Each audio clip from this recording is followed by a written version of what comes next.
Hi everyone, welcome to Judah Studios, the channel where we talk about superhero lore and comic books of the African diaspora. And today we are going to talk about one of my other complex and very developed superheroes that I've been working on. And yeah, so we're going to check him out. Of course, this is the Book of Heroes, and today we are going to talk about the one and only Dyozjuri. So here is he in I mean here he is in his whole glory. That's it. Here is in his all glory. So basically, take it. Once again, I'm not scripting. This is all from my mind because I know they carried some more. So basically, it's gonna be winged. I think you all know that already. So not like the other video. We're definitely gonna go straight on faster on this one, and we're gonna be a little more complex and more um on track with the story development since each and every character is developed, if that makes sense. So yeah, that's about it. Yeah, so let's get started. So in a different planet with humanoid aliens, so basically the difference between these aliens, okay, that they're human, they look human, like they're the same size as humans, they have, the same attributes as humans, but the difference between that, they have more spiky ears. Not like spiky ears on the level of like Link, Zelda ears, but they like elf ears basically. And also they have markings that look like tattoos. Okay, but there are two types of tattoos, okay? They're not like the ones where you um how do you put it? Put on their faces, like you like get ink and a needle and you just jab them, like just jab them in their face, and it. Nah, they're like those ones that you could be born with, like literally, they're like birthmarks, but really colorful ones. And sometimes most people on that planet don't have it as well.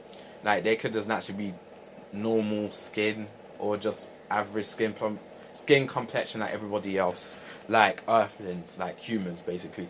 But anyway, that's just the biological genetic build up of them. So yeah, moving to the story arc of this character here. So yeah, he's from a planet where it's different nations and different kingdoms and stuff basically, and they have he's born on an island, but there's a specific nation and kingdom there, like with different empires and palaces.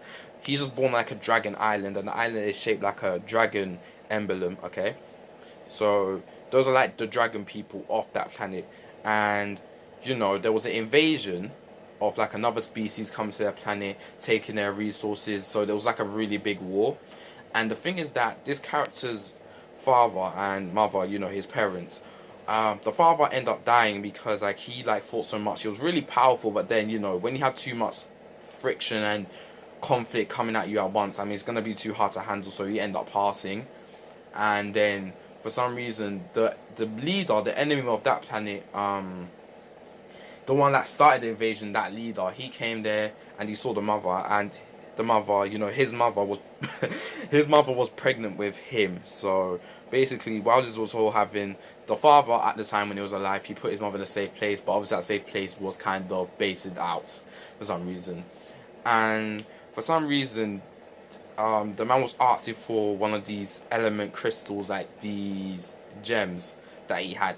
And for some reason, we're gonna go quick, but not too quick. But yeah, in a nutshell, the man, the leader, end up like stabbing the mother in the stomach. And when he stabbed the mother in the stomach, he didn't realize the staff or the sword he had. It was made out of like a supernatural ancient like crystal, a gem. It was like a diamond, or it was just a stone, and he just shoved it in there, and he was in there while it happened.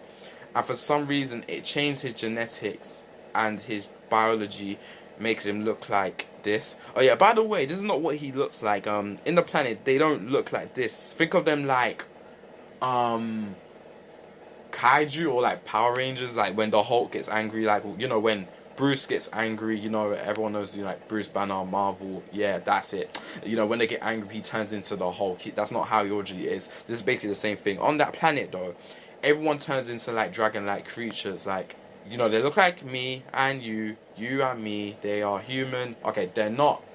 They're not human, okay? What am I saying? They're not human. They're not human. They just look humanoid. Though, like I said, the only difference is just that they have you spiky ears. Some of them have markings on their skin. Some of them don't have birthmarks. Oh yeah, and also the thing I forgot to bring up is that they also have like they're like superhuman level, so they run faster, they lift stuff more stronger, they're more flexible and durable, and they have more agility and durability, reflexes, etc., etc. They can do stuff more advanced and more super than the normal average human can at their peak. So they're really advanced species of people. So anyway, but the thing is that back to the transformation part with him, his people normally turn to like the average color reptiles, like lizards. Like dragons will be normally depicted like brown or green, but with him now, that's how his people were. They normally turn to those average color dragons. But with him, after his mother got stabbed in the stomach, and basically that happened, that power, that source of energy kind of changed his appearance when he turned into a dragon. So he ended up looking different from his people. So as you can tell, normally I don't have the picture on me. Okay, if I did, it's on the other side of the room. So basically, he normally has like a brown skin, like he has a skin tone complexion of a normal Africanoid, like a melanoid individual. But the thing is that he has orange eyes, and the orange eyes is the cross path of between the brown and yellow eyes, and he has white locks basically. But the thing is that when he turns into this, you know, this individual here, he doesn't like get wings and it gets increased in size. His eyes turn yellow because remember the orange is just like a transition from him to turn into this creature, this monster.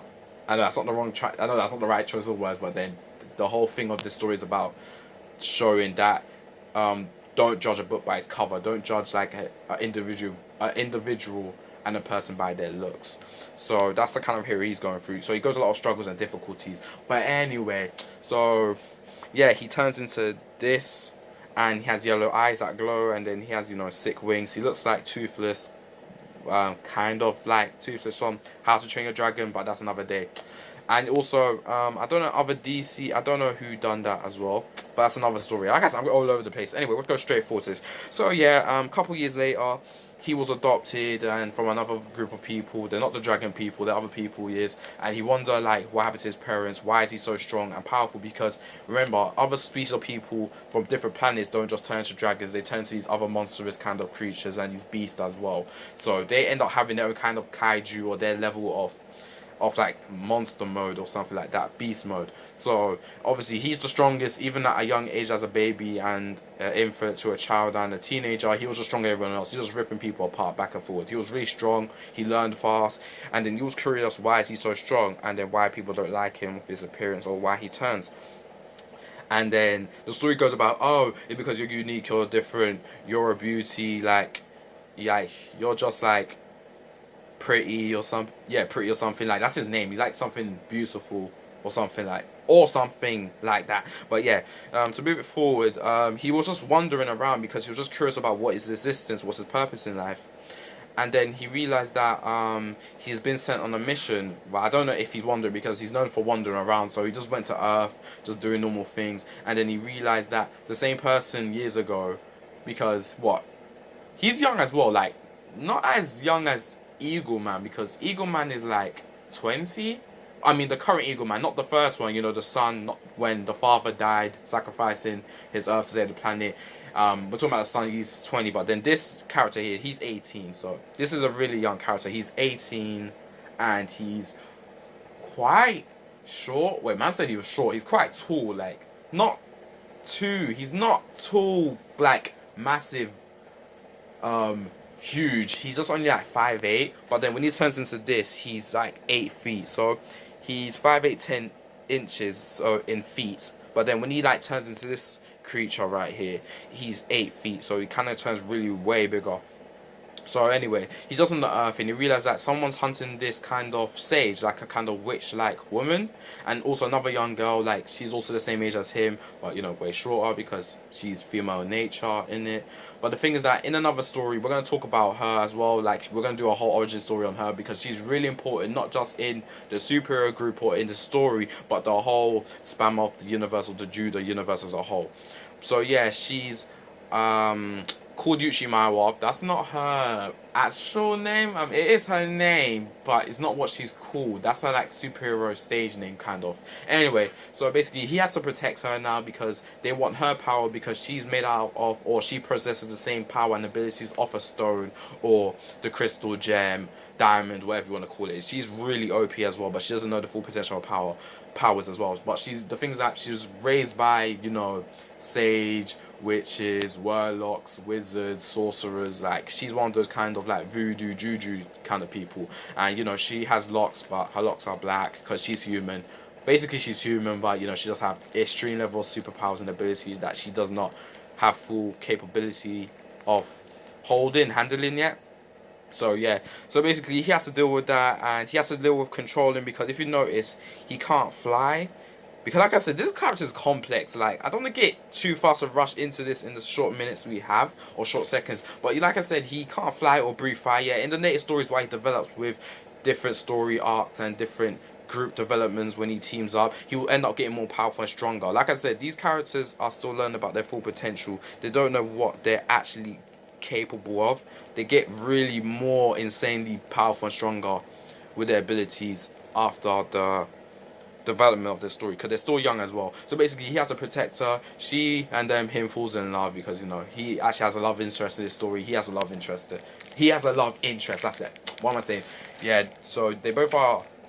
He both have a love interest and they both get along. They have to run away from not just the government and police because of some abnormal UFO alien activity. He has to run away from the monstrous beast, alien-like extraterrestrials that's trying to take away his power and her power as well, so take over the world. And funny, since he's one of like the last superheroes as well, his story arc actually goes into the beginning of the superhero team up with Heru, Captain Jamaica, Eagle Man, and of course Dyozjuri. His story is at the very end peak of going into that group when they meet up with each other because this alien thing is not something normal. It's a serious deal, and it's not just for him to deal with. It's a whole group, and then that's how when you meet most of these characters here in another story because we're not out of time. So yeah, so basically I'm gonna do a better story arc with him and the other characters. So yeah, thank you for watching Judah Studios. Like, comment, share, subscribe. Check me out on Twitter, Facebook, especially Instagram, Snapchat, SoundCloud, Spotify, and what else? MySpace and yeah, TikTok because I'm more active on those stuff. So yeah, I'm all over the place. I do music and gaming. So yeah, take care of yourself, everyone, and I'll see you in the next video. And yeah, bye bye. Yeah.